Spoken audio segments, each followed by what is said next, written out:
भारत बाबा की, भारत बाबा की, भारत बाबा की। एक तरफ तुलसीदास है, एक तरफ ललई सिंह यादव है। एक तरफ तुलसीदास की रामायण है, एक तरफ ललई सिंह यादव की सच्ची रामायण है। ललई सिंह यादव सुप्रीम कोर्ट से जीत गए। जो मानववादी होगा, जो इंसान होगा, वो इस बात को मान जाएगा कि सुप्रीम कोर्ट ने कह दिया, अब कोई न्यायालय है ही नहीं कि जो फैसला सुनाए। अब कोई न्यायालय धरती पर, भारत की धरती पर है ही नहीं है जो ये फैसला सुनाए कि रामचरितमानस गलत है, डपोर संखियों का है। असली रामायण तो ललई सिंह यादव की सच्ची रामायण है। इतनी बड़ी बात को भारत में लोग नहीं समझ पाए, इतनी महत्वपूर्ण बात को भारत की धरती पर लोग नहीं समझ पाए। ललई सिंह यादव राम मनोहर लोहिया के रामायणी प्रेम के धुर विरोधी थे। ललई सिंह यादव ने पिछड़ों को रामायणी नर्क से निकालने के लिए सच्ची रामायण पुस्तक का प्रकाशन किया। विवाद हुआ, मुकदमा चला और अंततः सुप्रीम कोर्ट ऑफ इंडिया से जीत हुई। लेकिन अफसोस कि उनकी ही रक्त जाति अपने महान विजेता को पहचान न सकी। ये मैंने अंबेडकर टुडे मैगजीन में मुन्नेलाल सिंह यादव का साक्षात्कार छापा था। उन्होंने 1993 मेरे पिताजी के नेतृत्व में मुन्नेलाल सिंह यादव से भंगते विश्वकीर्ति हो गए, बौद्ध हो गए, बौद्ध भिक्षु हो गए, चीवर पहन लिया उन्होंने। संकीर्ण मानसिकता के लोग कहते हैं कि बौद्ध धर्म चमारों का धर्म है। उन्होंने कहा, जो ऐसा कहता है वो ये क्यों नहीं कहता कि बौद्ध धर्म यादवों का धर्म है। अगर बौद्ध धर्म चमारों का धर्म है, क्योंकि परम पूज्य बाबा साहब डॉक्टर अंबेडकर ने अपनाया था, तो वो क्यों नहीं कहता कि बौद्ध धर्म यादवों का धर्म है, क्योंकि उसे ललई सिंह यादव ने अपनाया था। ये क्यों नहीं कहता?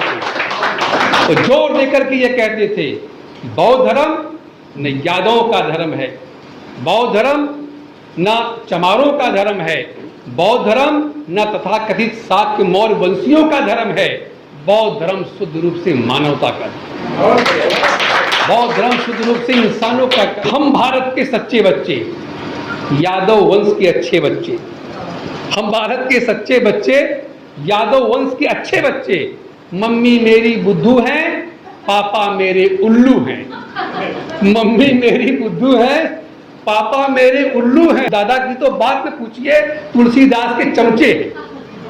मम्मी मेरी बुद्धू है, पापा मेरे उल्लू हैं, दादा की तो बात में पूछे, मनुवाद के ये तुलसीदास के चमचे हैं।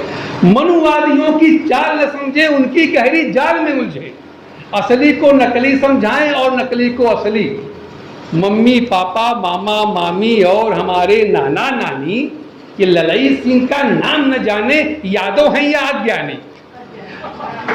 मम्मी है कि नहीं, पापा मम्मी मामा मामी और हमारे नाना नानी ये ललई सिंह का नाम न जाने यादव हैं या अज्ञानी।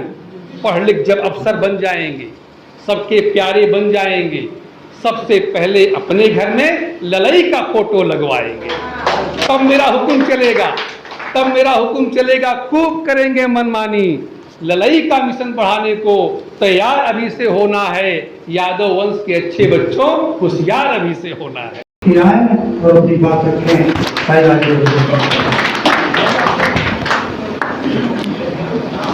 सब रहते हम यही हैं, जौनपुर के हैं।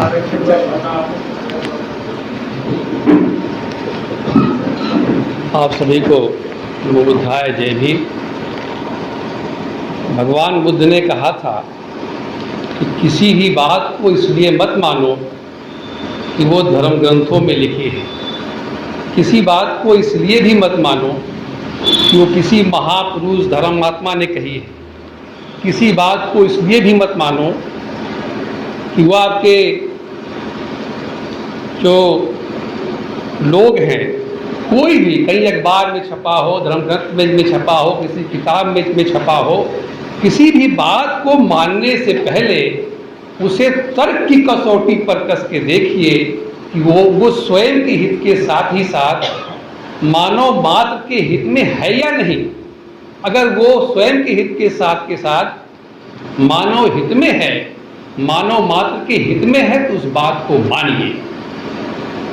भगवान बुद्ध के इसी शब्द को, भगवान बुद्ध के इसी उपदेश को लेकर के पेरियर रामास्वामी नायकर ने, जो आज भारत की धरती पर प्रचलित सबसे बहुत प्रचलित ग्रंथ है रामायण, इसके बारे में उन्होंने चिंतन और मनन शुरू किया। पाया, जब तर्क की कसौटी पर कसा पेरियार साहब ने, तो ये पाया ये जो रामायण ग्रंथ है ये हिंदू समाज के 95% नागरिकों का अहित करती है, इन्हें जीवन के हर पहलू में पछाड़ती है, इनके मान सम्मान स्वाभिमान को गिरवी रखने का काम होता है रामायण जैसे ग्रंथ के माध्यम से। पेरियर रामास्वामी नायकर ने विधिवत इस रामायण की समीक्षा किया था उसी भगवान बुद्ध के उपदेश को सुनकर, और समीक्षा करने के बाद पेरियर रामास्वामी नायकर ने सबसे पहले 1930 में तमिल भाषा में इसकी समीक्षा छापी थी। 1930 के बाद करीब 29 वर्षों के बाद पेरियर रामास्वामी नायकर ने इसी समीक्षा को, जो रामचरितमानस है और वाल्मीकि का रामायण है, इसी की समीक्षा को 1959 में अंग्रेजी भाषा में छापा। उसका नाम दिया the Ramayana a true reading.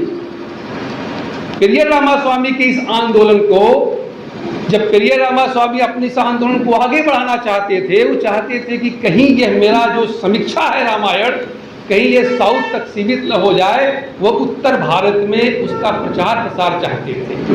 उन्होंने बहुत से लोगों से बात किया, किसी में मादा नहीं था, किसी में हिम्मत नहीं था कि पेरियर रामास्वामी रामायण वो जो ये नायकर के जो समीक्षा पुस्तक है the Ramayana a true reading, उसका कोई अनुवाद करे और उसको कोई प्रसारित करे। उत्तर भारत में सिवाय ललई सिंह यादव के वह मादा कोई दिखा नहीं। और 1968 में जाकर के पेरियर ललई सिंह यादव की ये the Ramayana a true reading का उन्होंने सच्ची रामायण के नाम से हिंदी में अनुवाद किया। और जब उन्होंने इसका अनुवाद किया तो पूरे उत्तर भारत के हिंदी बेल्ट में जो मनुवादी हैं, जो असमानता के पोषक हैं, दरिंदे हैं, ये फड़फड़ाने लगे, इनकी चूलें हिल गई कि कौन वो शख्स है जिसने इतना हिम्मत दिखाया। और एक साल के बाद जब वो सच्ची रामायण छप गई ललई सिंह यादव की, जिसका उन्होंने प्रकाशन किया था, 8 दिसंबर 1969 को उस पर उत्तर प्रदेश की सरकार ने पूरी की पूरी जो छपी किताब थी सच्ची रामायण, उसको जब्त कर लिया, उस पर प्रतिबंध लगा दिया। और जब प्रतिबंध लग गया तो ललई सिंह यादव ने उसको लेकर के इलाहाबाद हाई कोर्ट में चले गए। इलाहाबाद हाई कोर्ट में ललई सिंह यादव की तरफ से बनवारी लाल यादव थे वकील, और जो हमारे संरक्षक हुआ करते थे डॉक्टर छेदीलाल साथी, ये भी थे। इस सब लोग ललई सिंह यादव की तरफ से मुकदमा लड़ रहे, और मुकदमा नंबर 412/70 1969 में 70 में। और ये 26, 27, 28 अक्टूबर 1970 को इलाहाबाद हाई कोर्ट में व्यापक बहस हुआ, और 3 जजों की बेंच ने, आप सोचिए 3 जजों की बेंच ने, जस्टिस कीर्ति थे, जस्टिस श्रीवास्तव थे, और एक जस्टिस नहीं, वो तो बात की थी, जस्टिस कीर्ति, जस्टिस श्रीवास्तव, जस्टिस कीर्ति, जस्टिस श्रीवास्तव और जस्टिस हरीश स्वरूप, ये पहले वाले में थे, बाद के वाले में थे। जस्टिस कीर्ति, जस्टिस श्रीवास्तव और जस्टिस हरीश स्वरूप, 3 जजों की बेंच ने एक तरफ रामचरितमानस रखा, तुलसीदास की तो रामचरितमानस रखा, और एक तरफ ललई सिंह यादव की सच्ची रामायण रखा। और वहां 26, 27, 28 अक्टूबर को बहस हुई हाई कोर्ट में। बहस होने के बाद 1 जनवरी को साहब ने 19 जनवरी 1971 को जस्टिस कीर्ति ने फैसला सुनाया कि जो उत्तर प्रदेश की सरकार ने ललई सिंह यादव की सच्ची रामायण को जब्त किया है, इसको बहाल किया जाए, इसकी जब्ती की आज्ञा को निरस्त किया जाए। ललई सिंह यादव की जो पुस्तकें सच्ची रामायण जब्त की गई हैं, इसको ससम्मान वापस किया जाए। और ललित सिंह यादव ने जो मुकदमे में जो अपना खर्चा किया 300 रुपया, उसको ससम्मान उत्तर प्रदेश की सरकार उन्हें वापस करे। क्या आप समझते हैं ये बहुत महत्वपूर्ण फैसला था? इसलिए था कि एक तरफ रामचरितमानस और दूसरी तरफ ललित सिंह यादव की रामायण, दोनों रामायणों पर हाई कोर्ट का जजमेंट था। ये कोई मामूली बात नहीं है। और जब ये जजमेंट आया तो उत्तर प्रदेश की सरकार बौखला गई। उत्तर प्रदेश की सरकार फिर चली गई ये सुप्रीम कोर्ट चली गई। उत्तर प्रदेश की सरकार सुप्रीम कोर्ट चली गई और सुप्रीम कोर्ट में ललित सिंह यादव ने कुल 5 वर्ष 8 महीने तक मुकदमा लड़ा। उत्तर प्रदेश की सरकार जब सुप्रीम कोर्ट में चली गई तो ललित सिंह यादव वहां 5 वर्ष 8 महीना लग गया। और उसमें कौन कौन साहब थे? जस्टिस मलिक थे और एक मुसलमान थे, उनका नाम क्या? मुस्लिम। हाँ, 3 जज। सुप्रीम कोर्ट में भी 3 जज। 3 जजों ने यह फैसला दिया कि high court of Uttar Pradesh, Allahabad high court का फैसला सही है। ललित सिंह यादव को ससम्मान उनका जो अधिकार है वो दिया जाए। क्या आप समझते हैं?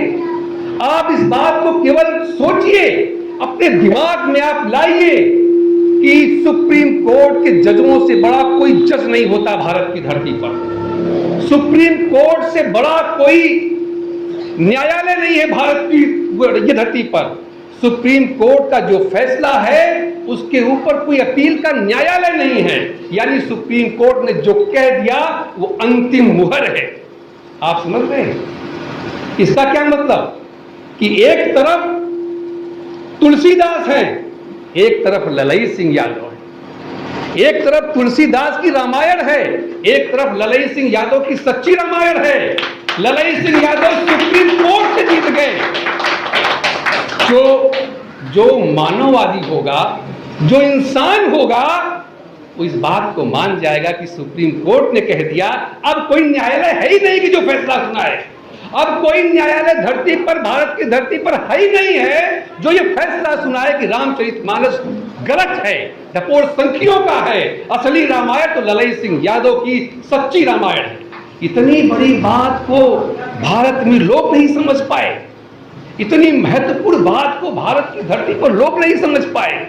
आप सोचिए, जो मानववादी हैं, जो भगवान बुद्ध, बाबा साहब, डॉक्टर अम्बेडकर के रास्ते पर चलने वाले लोग हैं, इन लोगों ने तो बहुत पहले ही ललित सिंह यादव को स्वीकार कर लिया था। क्योंकि ये जो जमात है अम्बेडकरवादियों की, ये मानववादियों की जमात है। जहां जहां सच्चाई होती है, सच्चा पुरुष होता है, उस सबको स्वीकार कर लेता है। लेकिन आप सोचिए, यादव समाज, मैंने 2006 में ललित सिंह यादव पर एक विशेष अंक प्रकाशित किया था। मेरी पत्रिका चलती थी अम्बेडकर टुडे नाम से। एक समय में हमारी पत्रिका अम्बेडकर टुडे के नाम से जो चला करती थी, तो मेरे मन में आया, क्योंकि भगवान बुद्ध, बाबा साहब, डॉक्टर अम्बेडकर 2 बहुत परफेक्ट महापुरुष हैं। ये 2 इतने बड़े हथियार हैं मनवादियों के लिए कि किसी की जरूरत नहीं है। लेकिन सब महापुरुषों की जरूरत इसलिए है, ये देश जातिवादियों का है। कोई सही बात आसानी से समझ में किसी को नहीं आती। 2006 में मैंने अम्बेडकर टुडे पत्रिका में ललित सिंह यादव का विशेष अंक प्रकाशित किया। और जब मैंने उनका हेडिंग नाम दिया, कि मैंने लिखा कि ललित सिंह यादव राम मनोहर लोहिया के रामायणी प्रेम के धुर विरोधी थे। ललित सिंह यादव राम मनोहर लोहिया के रामायणी प्रेम के धुर विरोधी थे। ललित सिंह यादव ने पिछड़ों को रामायणी नर्क से निकालने के लिए सच्ची रामायण पुस्तक का प्रकाशन किया। विवाद हुआ, मुकदमा चला और अंततः सुप्रीम कोर्ट ऑफ इंडिया से जीत हुई। लेकिन अफसोस कि उनकी ही रक्त जाति अपने महान विजेता को पहचान न सकी। ये मैंने और जब अंक मेरा आया, तो चूंकि ललित सिंह यादव 21 जुलाई 1967 को बौद्ध धर्म स्वीकार कर लिए थे, और वो वही बौद्ध भिक्षु थे जिन्होंने बाबा साहब डॉक्टर अंबेडकर को बौद्ध धर्म में दीक्षित किया था। भंते चंद्रमणि ललित सिंह यादव की बड़ी इच्छा थी कि हम बाबा साहब अंबेडकर के साथ 14 अक्टूबर 1956 को उनके साथ बौद्ध धर्म की दीक्षा ग्रहण करें, लेकिन चूंकि उनको वो खून की उल्टी हो रही थी, उनकी तबीयत खराब थी, इसलिए उस समय वो जा नहीं सके। बाद में 21 जुलाई 1967 को भंते चंद्रमणि के नेतृत्व में कुशीनगर में जाकर के उन्होंने बौद्ध धर्म की दीक्षा ग्रहण किया, और जब वो बौद्ध हो गए तो अपने नाम के आगे से यादव हटा दिए। उन्होंने केवल ललई सिंह लिखा, पेरियर ललई सिंह लिखा। लेकिन मैंने अपनी अंबेडकर टुडे मैगजीन में ललई सिंह यादव लिखा। लोगों ने कहा कि भाई आप तो ललई सिंह यादव के विचारों की हत्या कर दिए।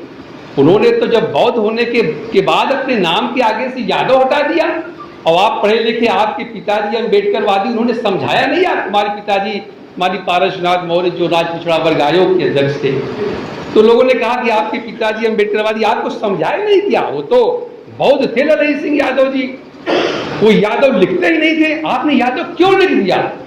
लेकिन मैंने धृष्टता किया इसलिए कि समय काल परिस्थितियों के अनुसार साहब निर्णय लेने पड़ते हैं। क्योंकि मैंने मानव काशीराम साहब के शोध को जाना था, अपने एक महापुरुष मानव काशीराम साहब, उनके रिसर्च को मैंने जाना था, और मैं जानता हूं कि मानव काशीराम साहब इस धरती पर सफल कैसे हुए। क्योंकि मानव काशीराम साहब पहले तो BRC बनाए थे, बुद्धिस्ट रिसर्च सेंटर बनाए थे। पहले मानव काशीराम साहब भी चाहते थे कि ये पूरा भारत बौद्धमय हो जाए, लेकिन उसमें शुरुआती दौर में वो सफल नहीं हो पाए। तो उनके आंदोलन से और बहुजन समाज पार्टी का जो आंदोलन था उस समय की मैं बात कर रहा हूं, वहां से सीख मिली कि जाति एक सच्चाई है। भारत की धरती पर जाति एक सच्चाई है।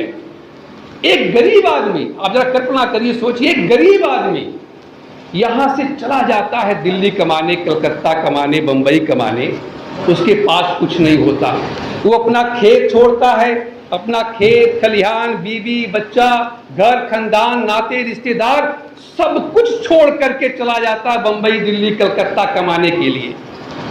और फटा आदमी, गरीब आदमी, उसके पास कुछ नहीं है, वो चला जाता है। वो जो जाति व्यवस्था का जो विक्टिम है, शिकार है, वो चला जाता है दिल्ली, कलकत्ता, बंबई कमाने, अपना नात रिश्तेदार, घर दुआर, बीवी बच्चा, सब कुछ छोड़ करके चला जाता है। लेकिन एक चीज अपने सीने में छुपाए हुए जाता है, क्या? उसकी जाति। ये हम सबकी बात कर, सबकी हालत यही है। एक चीज वो अपने सीने में छुपाए हुए जाता है, अपनी जाति नहीं छोड़ पाता। ये सच्चाई है। इस शोध को, इस रिसर्च को हमारे मसीहा महापुरुष मानव काशीराम साहब समझ गए। उन्होंने कहा, अच्छा हम तेरे लिए काम कर रहे हैं, तुझे अपनी जाति से इतनी प्रेम, इतना मोहब्बत है, तो उन्होंने जाति का इस्तेमाल करना शुरू किया। क्योंकि हमें गटर को पार करके उस पार जाना है, और कोई रास्ता है नहीं, तो हमें गटर के अंदर से ही जाना होगा उस पार। मानव काशीराम साहब ने ये काम किया, और उसी धारा पर चलकर उनके बहुत बड़ा बहुजन समाज है। और इस बात को जब मैं समझा तो मैंने सोचा कि नहीं, ललई सिंह जी के नाम के आगे यादव लिख दिया जाए। क्योंकि ये बात सत्य है कि जैसे आज भी जाटो समाज जो सबसे बड़ा अगुआ समाज है अम्बेडकरवाद का, अगर आप व्यवहारिक रूप से इसे देखें तो ज्यादातर लोग आज भी मनुवादी बने, जबकि वो सबसे बड़ा अगुआ समाज, तो यादव समाज तो बहुत दूर है। तो मैंने यादव जानबूझ करके लिखा, और फिर इस चीज पर मुहर तब लगी, मैं अपने नाम को केवल राजीव रत्न लिखता था साहब। पूरे अम्बेडकर टुडे मैगजीन में जो कहीं भी कोई इंसान अगर पढ़ा होगा तो देखा होगा केवल राजीव रत्न ही आता था नाम में जी। तो 10 मार्च 2008 को बहन जी के यहाँ एक बहुत बड़ी मीटिंग हुई। वहां से मुझे फोन आया कि राजीव रतन बोल रहे हैं। हमने कहा जी, क्या आप तत्काल आओ, तुम्हें दंड देना है। हमें समझ ये हम समझ नहीं पाए, क्योंकि फरवरी में हमने ललित सिंह यादव जी का एक दूसरा विशेषांक छापा था। हमने 2 विशेषांक अब तक छापा है। ललित सिंह यादव पर मैंने दूसरा विशेषांक फरवरी 2008 में छापा था। और हम अपने पिताजी के साथ, चूंकि हमारे पिताजी मध्य प्रदेश के इंचार्ज बनाए गए थे, और उन्हीं की लाल बत्ती गाड़ी पर हम लोग चढ़ करके बोनेट पर अम्बेडकर टुडे मैगजीन रख करके सेल कर रहे थे इंदौर में। खैर गैर कानूनी काम था वो। उन्हीं की लाल बत्ती की गाड़ी पर हम लोग बैठ करके उसी पर मैगजीन को सरिया करके रख करके और बैनर लगा करके अम्बेडकर टुडे मैगजीन का प्रचार हो रहा था। पुलिस आई, पकड़ी, बड़ा मुकदमा हुआ, जाम हुआ। तो हमें लगा कि अब यही बात है कि बहन जी को किसी ने बता दिया, अब बड़ी आफत है। वहां हम जब हम लोग गए तो पूरे कोऑर्डिनेटर बैठे थे बीएसपी के, पूरी सरकार बैठी थी, नसीमुद्दीन सिद्दीकी साहब थे, बाबू सिंह, सब लोग बैठा था। जब मैं गया तो उन्होंने कहा कि तुम्हें दंड दिया जाएगा। हमने कहा क्या साहब? हम समझ के हमने कहा ठीक है दंड दे दीजिए भाई, हमारा तो नेचर, हमारा तो संस्कार यही है कि अपने मिशन पर काम करना, दंड दीजिए चाहे पुरस्कार दीजिए। तो उन्होंने कहा क्या नाम है तुम्हारा? हमने कहा डॉक्टर राजीव रथ। तो क्या है तुम तो राजीव रथ थे, तो ये डॉक्टर कब से बन गए? हमने कहा साहब बस अभी 2 दिन पहले मुझे पीएचडी अवार्ड हुई है। 8 मार्च को मुझे पीएचडी अवार्ड हो गई। मैंने पीएचडी बाबा साहब डॉक्टर अम्बेडकर की पत्रकारिता विषय पर किया था और मुझे बड़ी आसानी से पीएचडी अवार्ड हो गई क्योंकि मैंने पत्रकारिता पर काम ही कर रहे थे। कहा अच्छा नाम लिखो जी इसका। जब नाम लिखा गया तो लिखा गया डॉक्टर राजीव रथ मौर्य। हमने अपोज किया, हमने कहा साहब मैं मौर्य नहीं लिखता, मैं क्यों नाम लिखता? कहे नहीं अब मौर्य लिखा जाएगा और तुम्हें मानवर काशीराम साहब के जन्मदिन के अवसर पर 15 मार्च 2008 को CMS ये कानपुर रोड पर तुम्हें मानवर काशीराम साहब वो सामाजिक परिवर्तन का राष्ट्रीय पुरस्कार कहीं नहीं देंगे। हमें बड़ा खुश हुआ। हमने कहा चलिए ठीक है। वो इसलिए कि मैंने ललई सिंह यादव का विशेषांक इतने तकनीकी दृष्टि से ये बनाया था कि बहन जी को ये लगा और तमाम लोगों को ये लगा कि हाँ जोड़ने के लिए बड़ा जरूरी चीज है। अगर हमें जोड़ने के लिए टाइटल नहीं देंगे तो वो समाज जो ये जातिवादी समाज समझ नहीं पाएगा। जैसे हम लोग यहाँ पर हैं, हम लोग बहुजन विचारधारा के तहत यहाँ बैठे हैं। हम सबका ये कर्तव्य है जब हम अपने अपने घरों में जाएं, हम जाते हैं कि जब जाएंगे अपने समाज में लोग तो वहाँ मनवादी लोग बैठे हैं, वहाँ अपनी जाति का हवाला दे करके उन्हें परिवर्तित किया जा सकता है। तो उस समय जब मेरे साथ ऐसा हुआ तो मैंने सोचा कि जाति बड़ी आवश्यक चीज है और बदलने के लिए वो एक माध्यम है।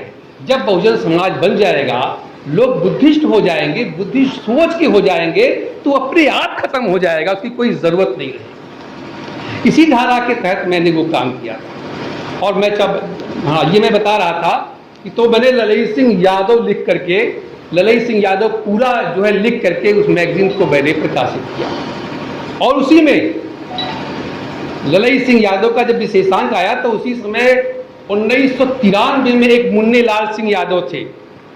मुन्ने लाल सिंह यादव मेजा थे, यहाँ मेजा मतलब इलाहाबाद मेजा के। वो आए थे यहाँ विधानसभा में, वहाँ अम्बेडकर महासभा में, चूंकि मेरे पिताजी वहाँ से उनको बड़ी प्रेरणा मिली। उनको ललई सिंह यादव के बारे में, वो आदमी इतना परिवर्तित हो गया, उतना अरे मेरे समाज के ललई सिंह यादव।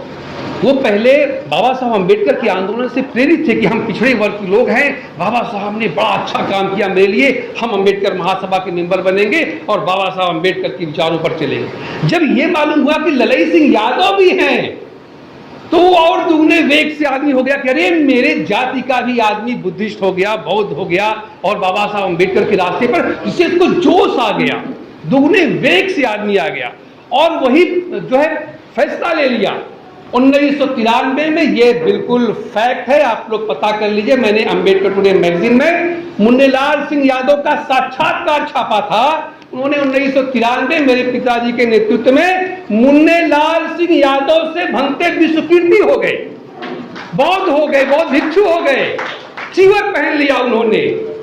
मुन्ने लाल सिंह यादव से भंगते विश्वकीर्ति हो गए और जब भंगते विश्वकीर्ति हो गए तो उन्होंने तमाम साहित्य पढ़ना शुरू किया अम्बेडकर महासभा में रह करके, और तमाम जो बौद्ध दर्शन स्थल है हर जगह चले गए मुन्ने लाल यादव भंगते विश्वकीर्ति बन करके। जब उन्हें कोई मुन्ने लाल यादव का ज्यादा भड़क पड़ते थे, क्या बात करते हो, मैं कोई यादव वादा नहीं हूं, मैं बौद्ध हूं, मैं भिक्षु हूं, ये आ गया था उनको, बड़ा अच्छा लगा। मुन्ने लाल यादव ने फिर संघर्ष शुरू किया। मुन्ने लाल सिंह यादव ने भगवान बुद्ध की शिक्षाओं को बताना शुरू कर दिया।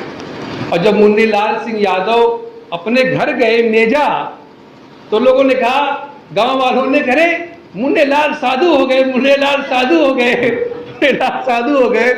तो मुन्ने लाल ने अपने यादव बस्ती में सबको बुलाया और बैठाया, बच्चों को, बूढ़ों को, महिलाओं को, कहा कि मैं साधु नहीं हूं, मैं बौद्ध भिक्षु हो गया हूं। ये जान लो कि साधु और भिक्षु में अंतर होता है। साधु वो होता है जो अन्याय, अत्याचार, शोषण, उत्पीड़न और जुल्म और जाति की बात को आगे बढ़ाता है, वही बात करता है, अन्याय और असमानता की बात समझाता है, वो साधु होता है। बौद्ध भिक्षु वो होता है जो समता, समानता, न्याय, बंधुत्व की बात करता है। ये बात उन्होंने वहां समझाई। ये साधु और बौद्ध भिक्षु में ये अंतर होता है। फिर वही मुन्ने लाल सिंह यादव, ये भंते विश्व कीर्ति, भगवान बुद्ध के सिद्धांत को लेकर के आगे चलते हैं और उन्होंने कहा कि मुझे ये जो लोग कहते हैं कि बौद्ध धर्म चमारों का धर्म है, कुछ लोग संकीर्ण मानसिकता के लोग कहते हैं कि बौद्ध धर्म चमारों का धर्म है। उन्होंने कहा जो ऐसा कहता है वो ये क्यों नहीं कहता कि बौद्ध धर्म यादवों का धर्म है। अगर बौद्ध धर्म चमारों का धर्म है, क्योंकि परम पूज्य बाबा साहब डॉक्टर अंबेडकर ने अपनाया था, तो वो क्यों नहीं कहता कि बौद्ध धर्म यादवों का धर्म है, क्योंकि उसे ललई सिंह यादव ने अपनाया था। ये क्यों नहीं कहता कि? तो जोर देकर के ये कहते थे कि बौद्ध धर्म न यादवों का धर्म है, बौद्ध धर्म न चमारों का धर्म है, बौद्ध धर्म न तथाकथित शाक्य मौर्य वंशियों का धर्म है, बौद्ध धर्म शुद्ध रूप से मानवता का, बौद्ध धर्म शुद्ध रूप से इंसानों का धर्म है। वही मुन्ने लाल यादव इतना ज्यादा वो हो गए कि उन्होंने बौद्ध धर्म पर इतना रिसर्च करना शुरू किया, पढ़ना शुरू कर दिया कि उन्होंने अपना एक धम्म गाथा बना दिया। जो धम्म वो है अष्टांगिक मार्ग, उन्होंने अपने शब्दों में लिख दिया। मुझे याद है, मुझे थोड़ा बहुत, उन्होंने लिखा कि 8 अंग वाले अष्टांगी धम्म को शीश झुकाता हूँ, सम्यक दृष्टि, सम्यक संकल्प, सम्यक वचने अपनाता हूँ, सम्यक कर्म, सम्यक आजीविका, सम्यक स्मृति रखता हूँ और सम्यक हो व्यायाम, समाधि सम्यक अपनी करना है। धम्म की इन 8 अंगों को जीवन में अपनाऊंगा, धम्म रत्न के समान दूजा रत्न न कोई पाऊंगा। ये चले गए। इसलिए जाति का बड़ा असर है। मैं ये कहता हूं कि हम लोग रणनीति बना करके काम करें। हम लोग अगर मनुवाद से लड़ना है, पाखंड से लड़ना है, अन्याय अत्याचार से लड़ना है, तो हम लोग तो विभिन्न जाति के लोग हैं, ठीक है, लेकिन हम लोग जब ललई सिंह यादव के वफादार सैनिक हो गए, बाबा साहब अंबेडकर के कारमात वाहक हो गए, भगवान बुद्ध के धम्म को हम लोग ग्रहण कर लिए, तो हम लोगों को बुद्धम शरणं गच्छामि में ये जाना चाहिए। बुद्धम शरणं गच्छामि का मतलब बुद्धि से काम लेना चाहिए। या हम लोग यादव हैं, मौर्य हैं, चमार हैं, पाल हैं, लोग सब लोग बैठे हैं ना, हम लोग चलिए एक निर्णय ले कि हम लोग जहाँ बैठेंगे अपने धम्म की बात करेंगे, अपने महापुरुषों की बात करेंगे। बाहर जाएंगे तो जानेंगे कि ये यादव है, ये मौर्य है, चमार अभी सुधरा नहीं है, लेकिन उस जाति की बात को मानता है, उस जाति की बात को मान लेगा। वो जो भी आदमी है जो अभी महापुरुषों के आंदोलन को सीख नहीं पाया, जान नहीं पाया, अपना आत्मसम्मान जगा नहीं पाया है, वो इतना जरूर कहता है, अरे बिरादरी की बात है। यानी अगर बाबा साहब अम्बेडकर के उसमें रैली में जाना होगा, तो बिरादरी की बात है, चलते हैं, है कि नहीं। अब जिसे यादव का मामला है, जिसे पार्टी में जाना हुआ, अरे जो है ये अपनी बिरादरी की बात है। उसकी इस कमी को हमने पकड़ना होगा जो मानव कांशीराम साहब ने पकड़ा था। हम लोगों को पकड़ना होगा और जा करके अपने अपने गांव में, अपने अपने क्षेत्र में हम जाए, ये मौर्य है, अच्छा भगवा पहने है, करता है, भारत माता की जय कहता है, उसके साथ बैठे, कहें अरे यार हम भी आपके बिरादरी के हैं। उसको धीरे धीरे मोल्ड करना शुरू करें, बिरादरी के नाम पर ही उसको लाएं। जब हम उसको ला देंगे, अपनी धारा में ला करके छोड़ दे, फिर अपने आप सही हो जाएगा, वो अपने आप मानव बन जाएगा, इंसान बन जाएगा। अच्छा ठीक है, बस एक सेकंड, अच्छा एक सेकंड। 2006 में ही अम्बेडकर महासभा में हम रहते थे, वहाँ यादव समाज के छोटे छोटे बच्चे थे, जब मैंने विशेषांक निकाला तो उन्हीं बच्चों को बाबा साहब अम्बेडकर की प्रतिमा के अगल बगल खड़ा किया। 2006 का अंक जिस किसी के भी पास है, पूरे देश में गई है, हजारों जो ये पत्रिकाएं छपी है, उसको आप देख सकते हैं। उसमें छोटे छोटे यादव समाज के मैंने बच्चों को वहाँ आसपास बाबा साहब अम्बेडकर की प्रतिमा के पास खड़ा किया और मैंने एक कविता बनाई कि कैसे वहाँ घुसा जाए, क्योंकि बाबा साहब अम्बेडकर का जो आंदोलन था वो धीरे धीरे जैसे बढ़ तो रहा था, लेकिन जो मानववादी सोच का आदमी था बस वही एक्सेप्ट कर रहा था, बल्क में नहीं हो रहा था। चमार समाज में खूब कैडर चला, ज़्यादातर चमार समाज के लोग जाति के नाम पर आ गए, फिर उसके बाद मौर्य समाज के लोग बुद्ध को अपना जाति विदादी का मान करके आ गए और नहीं बढ़ पा रहा था। तो हम सबका कर्तव्य कि और बढ़ाएं और हर जातियों से महापुरुष को खोज करके उनको उसी जाति में फेंकें तो आएगा।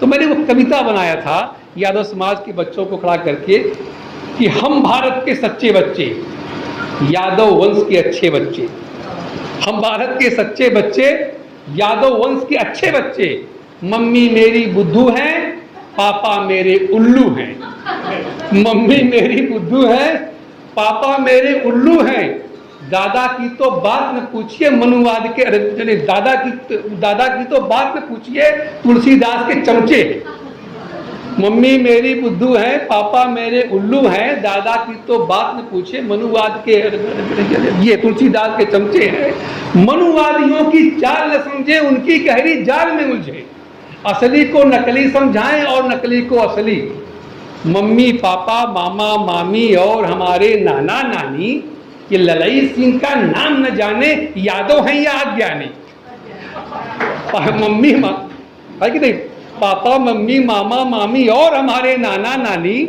ये ललई सिंह का नाम न जाने यादव हैं या अज्ञानी, पढ़ लिख जब अफसर बन जाएंगे, सबके प्यारे बन जाएंगे, सबसे पहले अपने घर में ललई का फोटो लगवाएंगे, तब मेरा हुक्म चलेगा, तब मेरा हुक्म चलेगा, खूब करेंगे मनमानी, ललई का मिशन बढ़ाने को तैयार अभी से होना है, यादव वंश के अच्छे बच्चों होशियार अभी से होना है।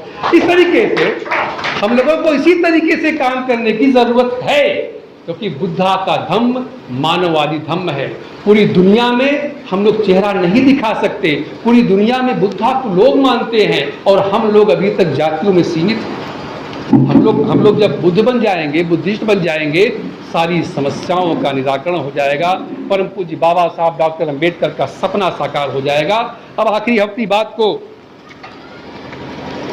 हेलो क्या हो यार, अब हम अपनी बात को, अरे छोड़िए तो, अपनी बात को हम समाप्त करेंगे। हम आपसे कहना चाहते हैं कि हमारा भला भारत माता की जय करने से नहीं होगा, हमारा भला भारत माता का जयकारा करने से नहीं होगा। जो लोग भारत माता की जय कहते हैं, कराते हैं, उनसे हमें पूछना पड़ेगा कि बताओ भारत माता की तो जय कराते हो, भारत के बाबा के बारे में क्यों नहीं बताते हो? क्या कोई बच्चा इस धरती पर बिना माँ बाप का पैदा होता है? जब कोई बच्चा इस धरती पर बिना माँ बाप का पैदा नहीं होता तो खाली भारत माता का जयकारा एक धोखा है। अगर जो लोग भारत माता की जय कह रहे हैं उनसे हमें पूछना पड़ेगा कि बताओ भारत का बाबा कौन है, क्योंकि वो नहीं बताएंगे। इसलिए आप सबका ये काम है कि हमारा भला, पिछड़े वर्ग का भला, दलित समाज का भला भारत माता का जयकारा करने से नहीं है, क्योंकि भारत माता का जयकारा करने वाले पिछड़े वर्गों का आरक्षण 40 वर्षों से दबाए रखे। कि भारत माता का जयकारा करने वाले लोग जीवन के हर पहलू में हमें पछाड़े, कि भारत माता का जयकारा करने वाले लोग हर जगह अन्याय, अत्याचार, शोषण, उत्पीड़न, जुल्म और जाति पर हम सबको धकेला। इसलिए हमारा भला, आपका भला, किसी का भला भारत की धरती पर भारत माता का जयकारा करने से नहीं, बल्कि बाबा साहब डॉक्टर अम्बेडकर और ललई सिंह यादव का जयकारा करना होगा। ये महापुरुष ही असली भारत के बाबा हैं। भारत के बाबा भगवान बुद्ध से लेकर के सम्राट अशोक, ज्योतिबा फुले, संत कबीर, संत गाडगे, संत रविदास, साहू जी महाराज, पेरियार रामा स्वामी नायकर, बाबा साहब डॉक्टर अंबेडकर, ललई सिंह यादव, अर्जक राम स्वरूप वर्मा, जगदेव बाबू, मानवर काशीराम साहब, ये हमारे भारत के बाबा हैं और भारत के बाबा का ही जयकारा करके हम सबको आगे बढ़ना होगा, पाखंड के खिलाफ लड़ना होगा। इसीलिए आप सभी से मेरा अनुरोध है कि आप लोग दोनों हाथ उठा करके मेरे साथ नारा लगाइए, भारत बाबा की, भारत बाबा की, भारत बाबा की। धन्यवाद। अभी डॉक्टर राजीव रतन महोदय जी को आप सुन रहे थे, इन्होंने बहुत अच्छी बात की।